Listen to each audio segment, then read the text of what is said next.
Hello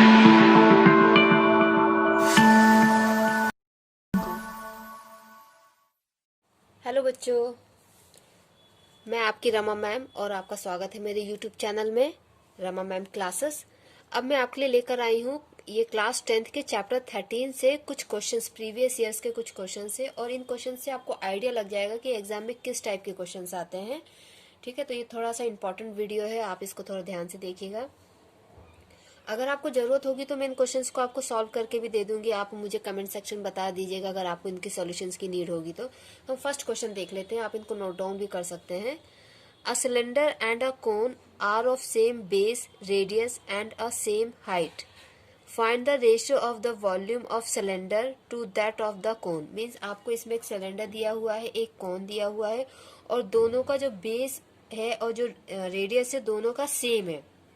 means कोन की भी height same है, सिलेंडर की भी हाइट सेम है, और दोनों का रेडियस भी सेम है। आपको दोनों के वॉल्यूम का रेशियो निकालना है। तो ये क्वेश्चन बहुत इजी है।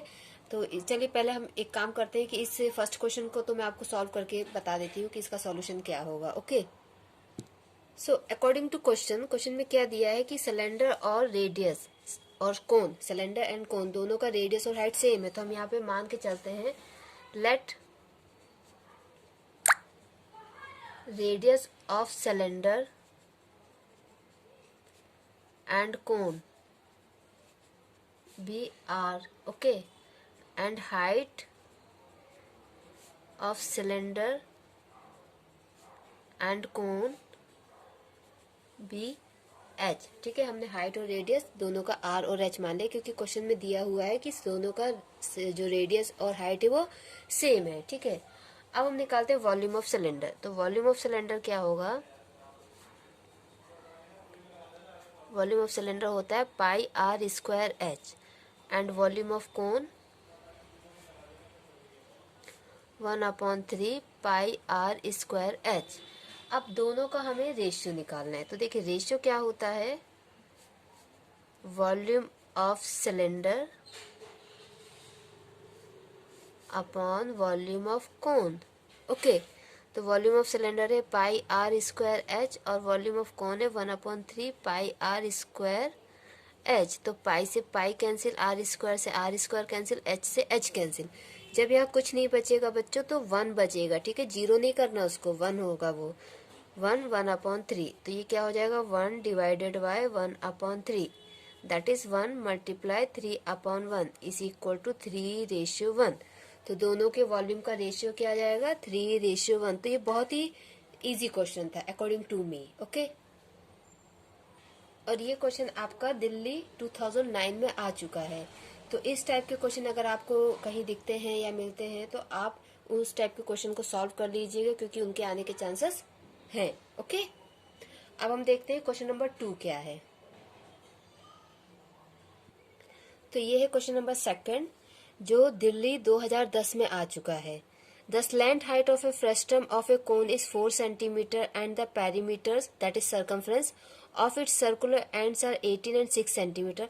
फाइंड द कर्व्ड सरफेस और एरिया ऑफ द फ्रस्टम। इस टाइप का क्वेश्चन आई थिंक बुक में भी है, अपने एनसीईआरटी बुक में।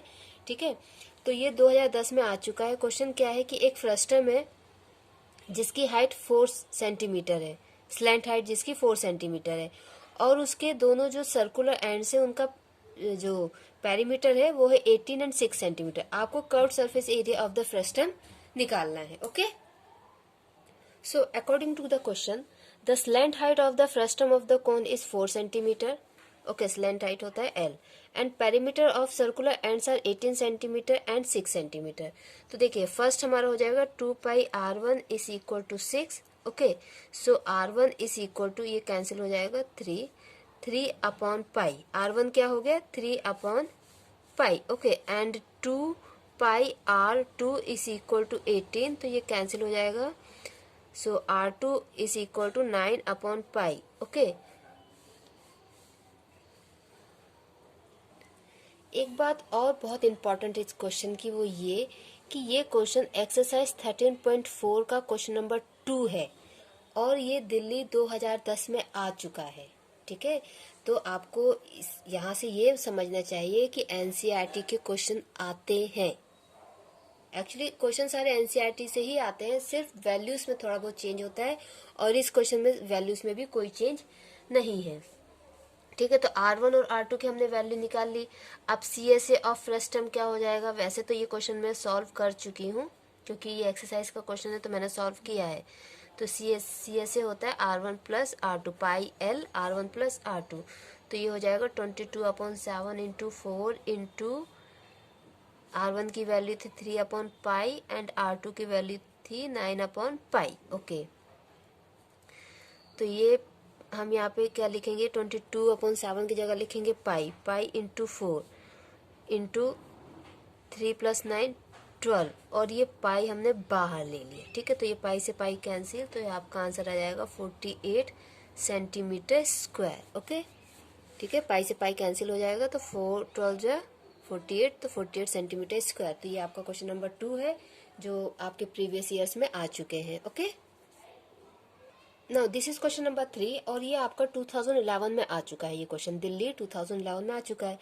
2 cubes each of side 4 centimeter are joined end to end, find the surface area of the resulting cuboid। इस question को पढ़ के आपको लग रहा होगा कि ये तो एनसीईआरटी का क्वेश्चन है, तो आप कुछ हद तक सही है, बट थोड़ा सा इसमें डिफरेंस ये है कि ये एक्सरसाइज 13.1 का जो क्वेश्चन है, 2 cubes of volume 64 centimetre cube are joint end to end, इसमें क्या है कि 2 क्यूब्स हैं जिसकी साइड दी हुई है, और जो एनसीईआरटी की बुक में क्वेश्चन है उसमें साइड नहीं दी है, उसमें आपको वॉल्यूम दिया हुआ है और वॉल्यूम से आप पहले साइड निकालते हो फिर सॉल्व करते हो, और इसमें डायरेक्ट आपको साइड दी हुई है। ठीक है, तो एक स्टेप इसमें कम हो गया है। ठीक है, बाकी क्वेश्चन ये सेम टू सेम वैसा ही है जो एक्सरसाइज 13.1 का क्वेश्चन नंबर 1 है। ठीक है, आप चेक कर सकते हैं एक्सरसाइज 13.1 का क्वेश्चन नंबर 1। ठीक है, तो इसको भी हम सॉल्व कर लेते हैं, बहुत इजी क्वेश्चन है ये। सो अकॉर्डिंग टू क्वेश्चन क्या है, 2 क्यूब है। ठीक है, एक क्यूब ये हो गया। ठीक है, और इसकी साइड दी है 4 सेंटीमीटर। ठीक है, और दूसरा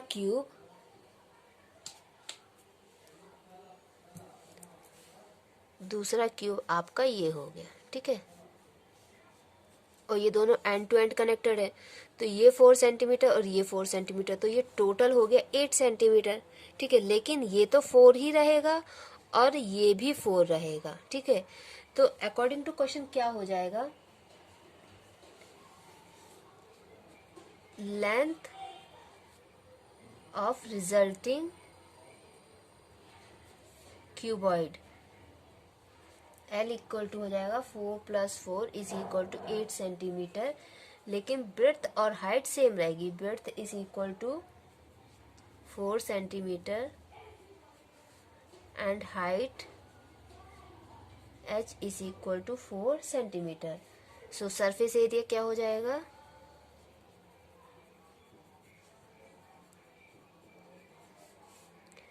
is equal to 2 into LB plus BH plus HL, that is equal to 2 into 8 into 4 plus 4 into 4 plus 4 into 8. So 2 into 32, ठीक है, 8 4 is 32 plus 16 plus 32. So 2 into 32 हो जाएगा 64 प्लस 10 74 80। ओके, तो ये हो जाएगा 80। So your answer is 160 centimetre square. It's very easy question. Okay, now this is question number 4 जो आपका 2011 में आ चुका है। The radii of the circular ends of a bucket of height 15 centimetre and 14 centimetre and R centimetre, जिसमें R जो होगा वो 14 centimetre से कम होगा। If the volume of the bucket is 5390 centimetre cube, then find the value of R। आपको R निकालना, means height तो ये दी हुई है और एक रेडियस ये दिया है और दूसरा रेडियस ये दिया। देखिए, जो दूसरा रेडियस है वो 14 सेंटीमीटर से कम है, मतलब जो बकेट का छोटा वाला सर्कुलर एंड है ना, ये वो वाला रेडियस है और ये बड़े वाले सर्कुलर एंड का रेडियस है। ओके, तो आपको आर निकालना है। वॉल्यूम ऑफ बकेट दिया है, मीन्स वॉल्यूम ऑफ फ्रेस्टम का आपको फॉर्मूला लगाना पड़ेगा, क्योंकि बकेट जो होता है वो फ्रेस्टम के शेप में होता है। और अगर एग्जाम में क्वेश्चन आता है वो बकेट वर्ड यूज किया जाएगा, तो आपको उसे फ्रेस्टम ही मानना है जब तक वो स्पेसिफाई नहीं करे कि ये सर्कुलर या सिलेंडर या कॉनिकल बकेट है। अगर वो ये स्पेसिफाई नहीं करते तो आपको फ्रेस्टम ही कंसीडर करना है। Okay okay, so this is our answer number 4 and according to question, radii of bucket are 14 centimeter and r centimeter and height h is equal to 15 centimeter। ठीक है, ये बकेट ऐसा होता है ना फ्रेस्टम शेप में। ठीक है, तो ये रेडियस आपको दिया है 14 सेंटीमीटर और ये रेडियस आपको दिया है r और ये हाइट है 15। ठीक है, और आपको वॉल्यूम कितना दिया हुआ है इसका 5390 सेंटीमीटर क्यूब। तो देखिए वॉल्यूम ऑफ फ्रेस्टम लिखिए या वॉल्यूम ऑफ बकेट लिखिए, बात एक ही है। ठीक है, बस फॉर्मूला याद होना चाहिए। तो वो होता है 1/3 pi h r square plus r into r plus r square. ठीक है, so according to given data 1/3 pi into 15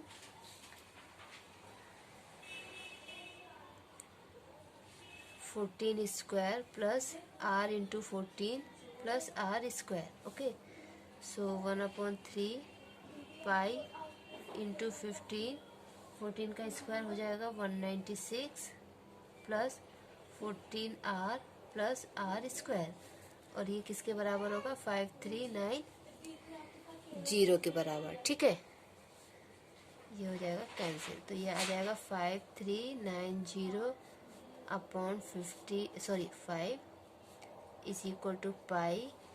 okay, अगर हम पाई को भी इधर ले आए तो ये पाई भी यहाँ से चला जाएगा, तो बचेगा 196 plus 14r plus r square. ठीक है, अब यहाँ पे इसको कैंसिल कर देंगे, 5 1 जा 5 0।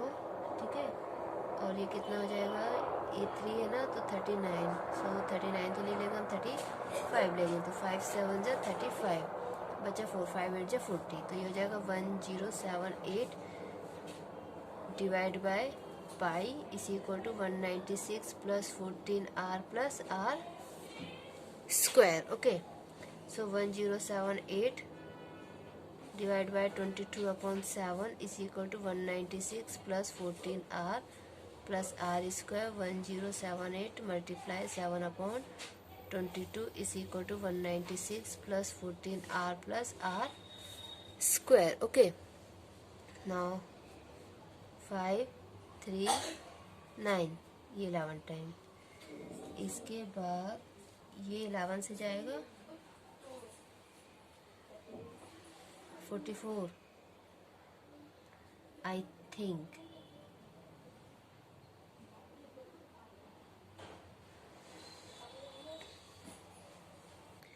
ओके, सो ये 11 से कैंसिल हो जाएगा, आएगा 49। ठीक है, 49 इंटू 7, ये 7। ठीक है, is equal to 196 plus 14r plus r square, तो ये हो जाएगा 343, क्योंकि मुझे 7 का क्यूब याद है। ठीक है, minus 196 minus 14r minus r square is equal to 0। तो अब इसको माइनस करेंगे तो क्या आएगा, 343 माइनस 196, तो ये आपका आंसर आ जाएगा 147। ओके, ठीक है, तो 147 minus 14r minus r square is equal to 0, minus sine common लेंगे तो ये हो जाएगा r square plus 14r minus 147 is equal to 0। तो ये एक क्वाड्रेटिक इक्वेशन बन गई है, और इस क्वाड्रेटिक इक्वेशन को सॉल्व करेंगे हम। ठीक है, तो ये हो जाएगा r square plus 21r minus 7r minus 147 is equal to 0। r common लेंगे तो r plus 21 minus 7r plus 21 is equal to 0। So r plus 21 common and then r minus 7 is equal to 0। तो एक बार हम ये इसको r plus 21 is equal to 0 लेंगे तो r आ जाएगा -21 और दूसरी बार हम लेंगे r minus 7 is equal to 0, तो r आ जाएगा 7। अब देखिए जो रेडियस है, रेडियस नेगेटिव नहीं हो सकती, ठीक है, इसलिए हम क्या लेंगे, radius r is equal to 7 and r is equal to minus 21 is rejected, ठीक है, क्योंकि रेडियस नेगेटिव में नहीं हो सकती। So this is correct answer, this is wrong answer. So this is your answer number 4। बच्चों प्रैक्टिस करते रहिए, ये प्रीवियस ईयर्स के क्वेश्चन से, बहुत इंपॉर्टेंट क्वेश्चन है। इन क्वेश्चन से आपको आइडिया लग जाएगा कि किस टाइप के क्वेश्चन आते हैं एग्जाम में और कैसे आपको सॉल्व करना है। बाकी और भी मेरे पास क्वेश्चन है, तो उन क्वेश्चन को मैं अपने नेक्स्ट वीडियो में कवर करूंगी। Till then take care, bye bye.